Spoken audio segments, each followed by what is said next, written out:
Hello, beautiful people, and welcome back to the English Flow podcast. My name is Kei, and I am so happy you chose to spend some time with us today. And hello from me, Leo. Welcome to our special, extra-long practice session. Are you ready to improve your English today? We know you are. We know that one of the biggest challenges for English learners is feeling stuck. You learn words, you learn grammar, but when someone asks you a simple question like, "How was your day?" your mind goes blank. Does that sound familiar? It happens to everyone. But don't worry, because today we are going to fix that. This episode is your complete guide to talking about your day in slow English. We are going to walk you through an entire day from the moment you wake up to the moment you go to sleep. And we will do it slowly. Very slowly. This is a no-pressure zone. Our goal is for you to relax, listen, and let the English flow over you. We will repeat key phrases, explain new words, and give you lots of examples so you can start talking about your day with confidence. That's the key, confidence. By the end of this 30-minute plus practice, you will know exactly how to describe your morning, your afternoon, and your evening in English. So grab a cup of tea or coffee, get comfortable, and let's begin our journey through the day together. Okay, everyone, let's really dive deep into the first part of your day, the morning. We are going to talk about everything that happens from the moment you open your eyes until you walk out the door. Let's begin with waking up. What happens first, Leo? Well, for many of us, the very first sound we hear in the morning is the alarm clock. That sound tells us it is time to wake up. Are you someone who gets out of bed immediately when the alarm rings, Key, or do you like to hit the snooze button? The snooze button. That's the button on your alarm clock or phone that gives you a few more minutes of sleep, usually 5 or 9 minutes. I am actually someone who tries not to hit snooze. I usually wake up with my first alarm, but I don't jump out of bed right away. I like to slowly become aware of my surroundings. I might lie there for a few minutes, just stretching my arms and my legs. It feels good to stretch before I get up. I am definitely a fan of the snooze button, maybe 2 or 3 times. When I finally do get up, I often feel a little groggy. Groggy is a great word for English learners. It means you are still half asleep. You are not fully awake or alert, so you might feel a bit confused or tired. It takes me some time to feel fully awake. How do you go from that relaxed state to fully awake, Key? After a few minutes of stretching, the first thing I do is usually stand up and make my way to the bathroom. My first stop is the sink. I turn on the tap and splash some cold water on my face. This really helps to wake me up. And of course, I brush my teeth. Brushing your teeth is so important for fresh breath and good hygiene. I use toothpaste and a toothbrush, of course. Yes, brushing your teeth is a must for me too. After the bathroom, for me, the next stop is the kitchen. My morning truly starts when I have my first cup of coffee. I have a coffee machine and I love the smell of the coffee brewing. Brewing means making the coffee. It's that rich, warm smell that fills the kitchen. I usually drink my coffee black, which means without milk or sugar. It's strong. I understand that feeling of a fresh morning drink. For me, it's tea. I go to the kitchen and I fill my kettle with water. A kettle is a special pot used to boil water. Then I turn it on. While the water is heating up, I choose my tea bag. I love a strong black tea called English breakfast tea. Once the water boils, I pour it over the tea bag in my cup and let it steep for a few minutes. Steeping means letting the tea sit in the hot water to release its flavor. I add a little bit of milk to my tea, but no sugar. So, Leo, after your coffee, what's next for you? Breakfast? Absolutely. Breakfast is the most important meal of the day. During the week, my breakfast needs to be very quick. So I often have a bowl of cereal with cold milk, or sometimes I will have some yogurt with fresh fruit. It's fast, simple, and gives me energy for the morning ahead. What about your typical weekday breakfast, Kay? My weekday breakfast is also quite simple. I often have 2 slices of toast with a little bit of butter and some jam. Toast is bread that has been heated in a toaster until it's crispy. Jam is a sweet fruit spread. Sometimes, especially if it's cold outside, I might have oatmeal. Oatmeal is a warm, filling cereal made from oats. It's prepared with hot water or milk, and it's very healthy. So after we've had our drinks and our breakfast, what's the next step in getting ready for the day? For me, the next step is usually a shower. Taking the shower helps me feel completely awake and refreshed. I wash my hair and body. It's a great way to start the day feeling clean and ready. After my shower, I dry off with a towel, and then it's time to get dressed. I also take a shower in the morning. After my shower, I need to decide what to wear. This is an important step. I always check the weather forecast on my phone. The weather forecast tells me if it will be hot or cold, sunny or rainy. If it's going to be cold, I choose a warm sweater. If it's sunny, I might wear a t-shirt and light trousers. It's important to dress appropriately for the weather. Checking the weather is a very smart habit. After getting dressed, I always make sure I have everything I need for work. I pack my bag. This includes my laptop, my notebook, my pen, my keys, my wallet, and my phone. I have a little checklist in my head that I go through every time. Keys, wallet, phone. These are the things I absolutely cannot forget. That mental checklist is so important. I once forgot my keys and had to wait a long time to get back into my apartment. So let's quickly review all the steps in our morning routine before we leave the house. First, we wake up, sometimes with the snooze button. Then we might feel a bit groggy before heading to the bathroom to brush our teeth and wash our face. After that, we go to the kitchen to make our morning coffee or tea and eat our breakfast, like cereal or toast. Then we take a shower, get dressed, making sure to check the weather, and finally, we pack our bags with everything we need for the day. That's right. And once our bags are packed and we have everything, we are ready to open the door and leave the house. This completes the first part of our day, the morning routine.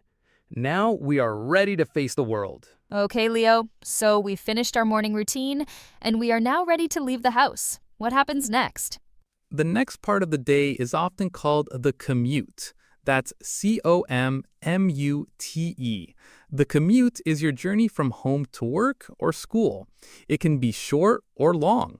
How do you usually commute, Kei? Do you drive, take public transport, or walk? I usually take the bus to work. The bus stop is very close to my house, only about a 5-minute walk.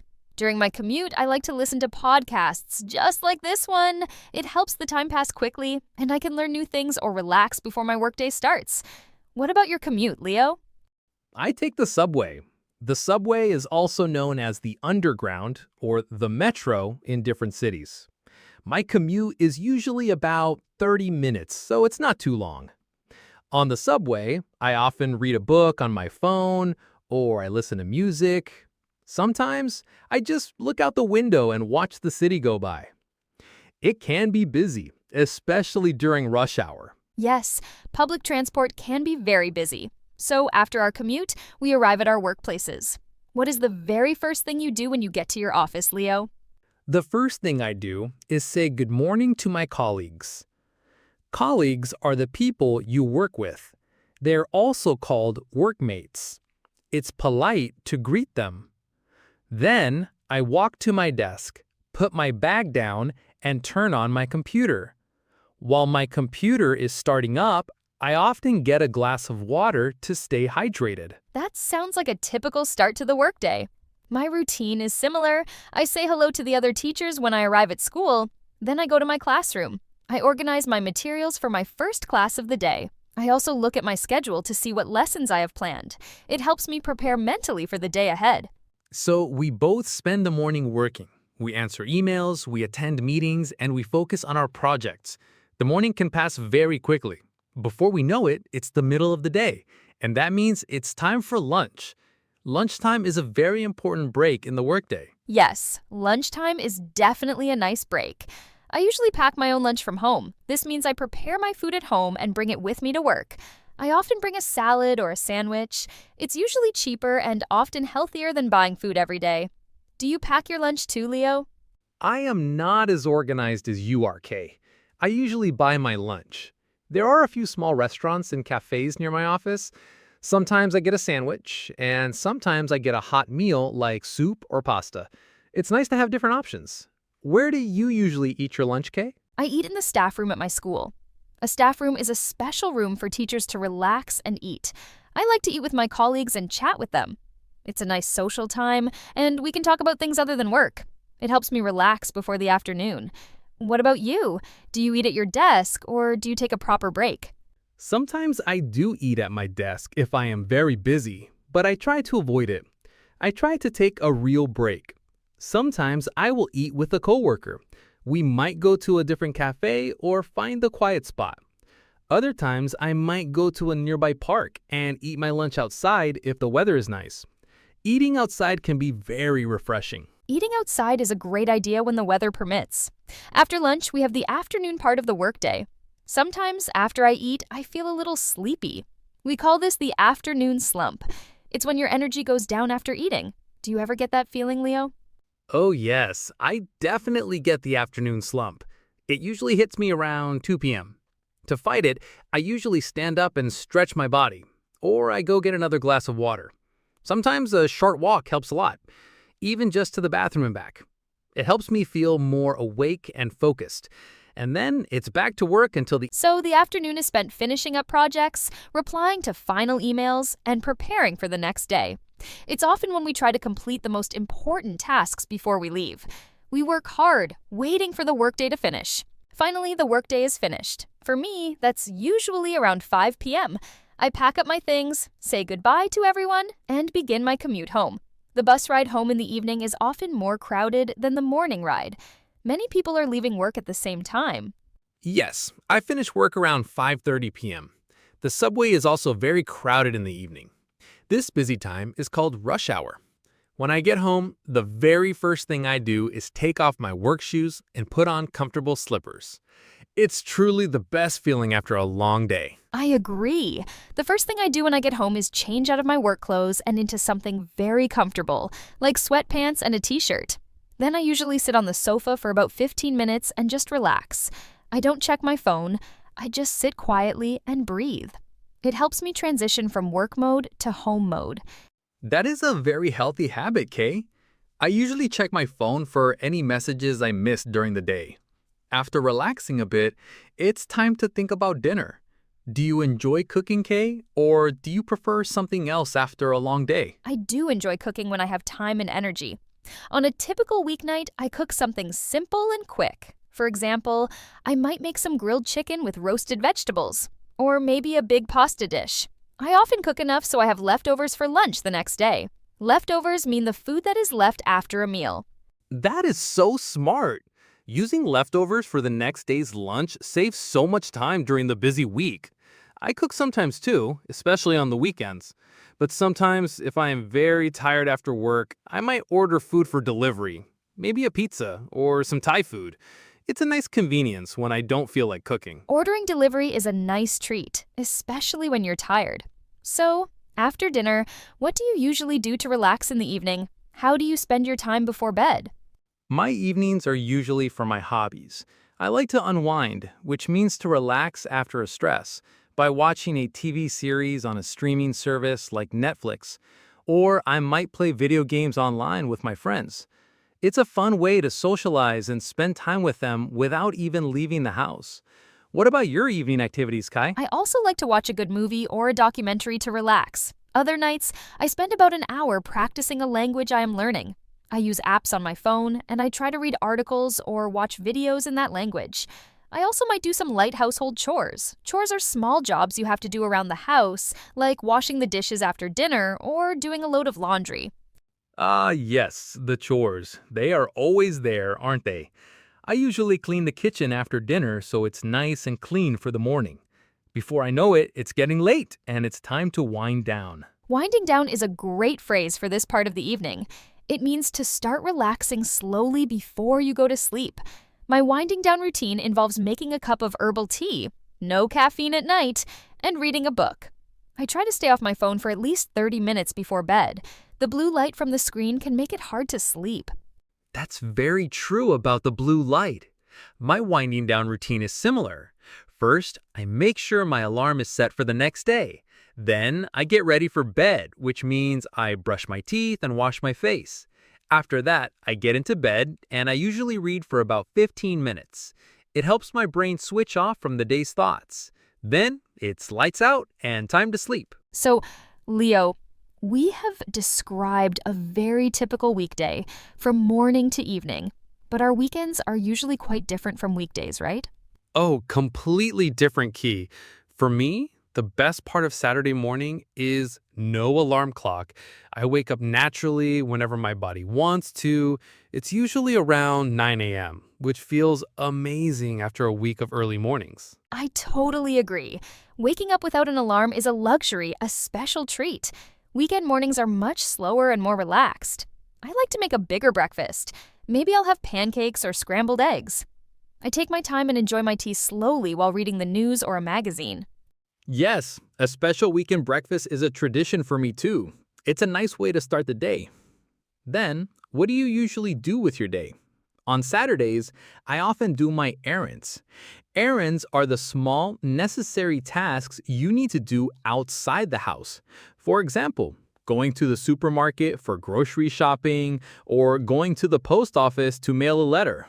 I usually do my errands on Saturday morning too, Leo. I like to get them done early so I can enjoy the rest of the weekend without thinking about them. In the afternoon, I often meet up with friends. We might go for a walk in the park if the weather is nice, or visit a museum, or just go to a coffee shop to chat and catch up. That sounds lovely, Key. I also like to socialize on the weekends. Sometimes my friends and I will go to the cinema to watch a new movie. On Saturday evenings, we might go out for dinner to a nice restaurant. This is something I don't usually do during the busy work week. That's a great way to enjoy the weekend. What about Sundays? For many people, Sunday is a day for relaxing and preparing for the week ahead. Is that true for you? Exactly. Sunday is definitely my lazy day. I might spend a lot of the day at home, reading, watching movies, and just relaxing. It's important to recharge. In the evening, I might do some meal prep for the week. This means I chop vegetables or cook some rice in advance so that cooking on Monday and Tuesday is much easier and faster. That's a great idea. Meal prep. I also use Sunday to relax and recharge, just like you. I might call my family who live in a different city just to chat and say hello, and I always make sure my laundry is done and my apartment is tidy. This way, I can start the new week feeling organized and fresh. It sounds like we both have a good balance between work and relaxation. It's important to have different routines for weekdays and weekends to avoid burnout. And just like that, Kay, we've gone through a whole weekday from morning to night and even talked about the weekend. You see, you have so much you can say when someone asks about your day. We hope this long practice session was really helpful for you. The key, as always, is to practice. Don't be afraid to make mistakes. Try to think about your own daily routine. What is one thing you do in the morning? What is something special you do on the weekends? You can even write it down in the comments below. We would love to read about your day. Yes, please share with us. And if you found this video helpful and you want more long, slow English practice sessions, please give this video a thumbs up. And most importantly, subscribe to our channel, English Fluency Mastery. It helps our community grow and tells us you want more videos like this. Your support means the world to us. Thank you so much for listening and for practicing with us today on the English Flow podcast. Keep up the amazing work with your English learning. That's all from us for now. Until next time, relax and let the English flow. Bye, everyone. See you next time.